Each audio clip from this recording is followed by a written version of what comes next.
क्या आपको पता है कि अगर आपके मुंह में जो लार प्रेजेंट है, ये लार इसमें अगर कमी हो जाए, इस लार का बनना अगर कम हो जाए, तो इससे आपको कितनी सारी दिक्कत हो सकती है। आपको आपके डेली एक्टिविटी तक में दिक्कत होगी, खाना निगलने में दिक्कत होगा, बात करने में दिक्कत होगी। आपको अगर कोई डेंचर पहनता है, उनको डेंचर पहनने में दिक्कत होगी, क्योंकि डेंचर उनके मुंह से चिपकेगा ही नहीं अच्छे से। डेंचर की फिटिंग ठीक नहीं होगी, आपके सांस से लगातार बदबू आ सकती है और आपके जो मुंह का एसिडिटी लेवल है वो हमेशा डाउन रहेगा, जिसकी वजह से और प्रॉब्लम हो सकती है, जैसे कि आपके मुंह में बैक्टीरिया का जो काउंट है, बैड बैक्टीरिया का काउंट बढ़ जाएगा और इसकी वजह से आपके दांत में सड़न लगना या फिर आपके मसूड़ों में इन्फेक्शन होने जैसी चीजें बहुत ज्यादा बढ़ जाती हैं। और इसके साथ साथ आपके मुंह में इन्फेक्शन होने के भी चांसेस बढ़ जाते हैं, जैसे कि कैंडिडा का इन्फेक्शन, जो एक तरह का फंगल इन्फेक्शन होता है।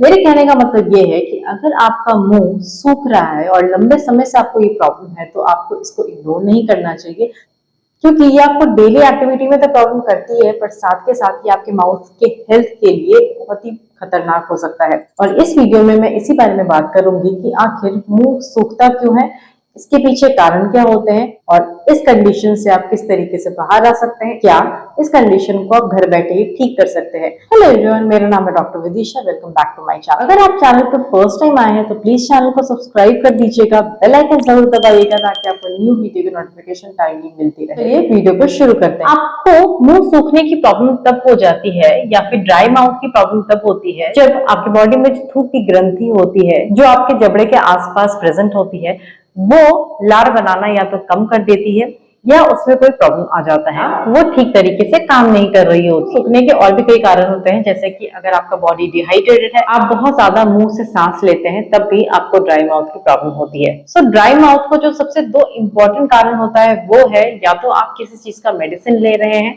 जिसकी वजह से उस ग्लैंड पे अफेक्ट हुआ है, एंड सलाइवरी ग्लैंड जो आपके माउथ में है, जो आपके माउथ में थूक की ग्रंथि है, वो ठीक से फंक्शन नहीं कर पा रही है, वो अफेक्टेड हो रही है, या फिर किसी कारण की वजह से आपको रेडिएशन थेरेपी दी गई है।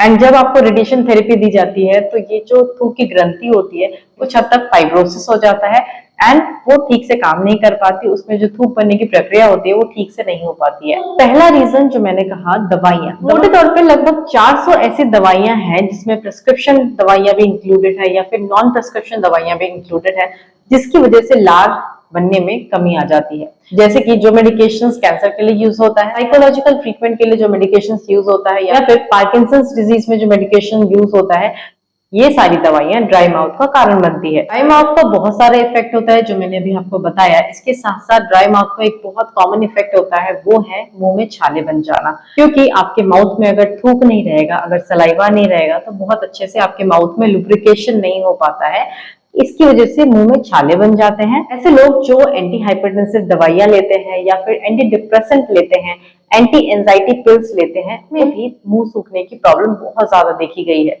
इन दवाइयों का इफेक्ट एंटीकोलिनर्जिक होता है, मतलब ये हमारे माउथ में सिक्रीशन है उसको कम करता है। इसके अलावा अगर तंबाकू का उपयोग करते हैं आप, फिर आपको अल्कोहल लेने की आदत है, उस केस में भी आपके मुंह में लार कम बनता है। अगर आपका मुंह सूखना दवाइयों की वजह से है, तब तो अगर वो दवाई डिसकंटिन्यू कर दी जाती है तो ये जो मुंह सूखने वाली प्रॉब्लम है ये खत्म हो जाती है। बट अगर ये प्रॉब्लम फिर भी परसिस्ट कर रही है, ये प्रॉब्लम खत्म नहीं हो रही है, तो इसके और कारण क्या हो सकते हैं, जैसे कि फीमेल्स में हार्मोनल डिस्टर्बेंस बहुत ज्यादा होता है, स्पेशली आफ्टर 40 इयर्स। तो उन लोगों में भी स्ट्रेस की वजह से, सिम्टम्स को लेकर के चिंता की वजह से ये प्रॉब्लम हो सकती है। या फिर हो सकता है आपकी जो थूक की ग्रंथि है, जो सलाइवरी ग्लैंड है, उसमें कोई प्रॉब्लम हो, जिसको कि ज़ोगरेन सिंड्रोम बोला जाता है। इस ज़ोगरेन सिंड्रोम में आपके थूक की ग्रंथि में तो प्रॉब्लम होती ही है, इसके साथ साथ आपको बोन पेन भी होता है और आपके आंख में भी ड्राइनेस आती है। इसके अलावा आपका स्किन आपको बहुत ज्यादा ड्राई लगेगा। अगर ऐसा सिम्टम आपको दिखाई दे रहा है तो ये डेफिनेटली एक रेड फ्लैग पर आपको डॉक्टर के पास तुरंत जाना चाहिए। प्लस अगर आपको एज सच बॉडी में कोई प्रॉब्लम नहीं हो रही है, मुंह में कुछ ऐसे कंडीशंस हो जाते हैं जिसको देख करके आप ये बता सकते हैं कि आपको ड्राई माउथ की प्रॉब्लम है। जैसे बहुत ज्यादा अमाउंट में आपके दांत में सड़न लग जाए, कुछ भी निगले तो आपको दिक्कत हो, निगलने में दिक्कत हो, बहुत ज्यादा छाला बन रहा है, या फिर मुंह में व्हाइट इन्फेक्शन हो रहा है, तो ये शो करता है कि हो सकता है आपको ड्राई माउथ की प्रॉब्लम हो। इन केसेस में भी आपको 1 हफ्ते के अंदर डॉक्टर को एक बार जाकर दिखा लेना चाहिए। अब डॉक्टर के पास जाएंगे तो डॉक्टर आपसे मेडिकल हिस्ट्री प्रॉपर लेगा, क्योंकि मेडिकल हिस्ट्री बहुत इंपॉर्टेंट होता है ड्राई माउथ के केसेस में। आपने कोई दवाइयां तो नहीं दी है, उस दवाई की हिस्ट्री क्या है, इसके साथ साथ आपको और कोई फिजिकल प्रॉब्लम तो नहीं है। जब एक बार आपकी प्रॉपर हिस्ट्री ले ली जाती है, उसके बाद फिर फिजिकल एग्जामिनेशन, जो आपका पूरे शरीर का एग्जामिनेशन होता है, वो बहुत जरूरी होता है कि कहीं आपके थूक की ग्रंथि में प्रॉब्लम तो नहीं है, कहीं ज़ोगरेन सिंड्रोम की वजह से तो ये प्रॉब्लम नहीं हो रही है। आप लेडीज हैं और आप लिपस्टिक लगाती हैं और हंसते हुए लिपस्टिक का निशान आपके दांत पे आता है, ये भी एक निशानी होता है कि आपको ड्राई माउथ की प्रॉब्लम है। मतलब आपका जो लिप्स है वो बार बार आपके दांत में चिपक जा रहा है। अगर व्हाइट स्पॉट आपके माउथ में दिखाई दे रहा है, मतलब कैंडिडा का इन्फेक्शन आपके माउथ में दिखाई दे रहा है, तो उसका भी सैंपल जांच के लिए लिया जाता है। अगर इन सारे एग्जामिनेशन के बाद भी डायग्नोसिस आपका नहीं बन पाता कि ड्राई माउथ का रीजन क्या है, तो फिर छोटी सी बायोप्सी आपके थूक की ग्रंथि की जाती है कि उसमें कोई प्रॉब्लम तो नहीं है, कहीं कैंसर जैसी बीमारी तो नहीं है।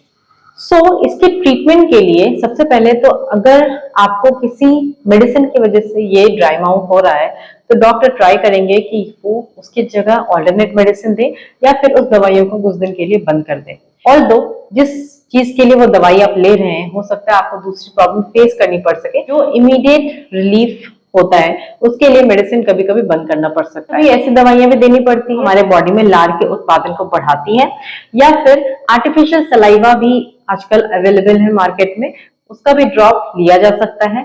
प्लस आपको हमेशा ये याद रखना है कि आपको फ्रीक्वेंट सिपिंग ऑफ वाटर करनी है, मतलब हर कुछ देर बाद आपको 1 या 2 घूंट पानी का ले लेना चाहिए। च्युइंगम अगर आप चाहें तो शुगर फ्री च्युइंगम खा सकते हैं, हमारे बॉडी में जो सलाइवा है, सलाइवी ग्लैंड है, वो स्टिमुलेट होता है और उससे भी हल्का थूक प्रोडक्शन आपके बॉडी में बढ़ सकता है। इन सबके साथ साथ मुंह के साफ सफाई का बहुत ज्यादा ध्यान आपको रखना है, क्योंकि ऐसे लोग बहुत प्रोन होते हैं कि उनके दांत में जल्दी प्रॉब्लम हो जाए, उनके मुंह में इन्फेक्शन जल्दी हो जाए। अगर आपको ड्राई माउथ के लक्षण नजर आते हैं तो आप क्या कर सकते हैं?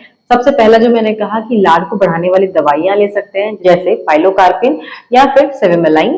बट इन दवाइयों को आपको डॉक्टर के प्रिस्क्रिप्शन के अंडर ही लेना है, क्योंकि इन दवाइयों से कुछ साइड इफेक्ट भी हो सकते हैं। जैसे कि पाइलोकार्पिन अगर आप लेते हैं तो उससे बहुत ज्यादा यूरिन आउटपुट बढ़ जाता है, इसके साथ साथ पसीना आता है और आप हमेशा इरिटेटेड रहते हैं। प्लेन वाटर या फिर बिना चीनी वाला कोई भी लिक्विड आप बार बार अपने मुंह में सिप कर सकते हैं, ताकि आपका जो माउथ है, माउथ का म्यूकोजा है, वो वेट रहे। या फिर च्युइंगम, जैसे मैंने कहा xylitol वाला च्युइंगम आप यूज कर सकते हैं, इससे भी आपका सलाइवरी ग्लैंड स्टिमुलेट होगा और आपके माउथ में सलाइवा का सिक्रेशन बढ़ेगा। अगर होंठ ड्राई हो रहे हैं तो पेट्रोलियम जेली का आपको इस्तेमाल करना चाहिए।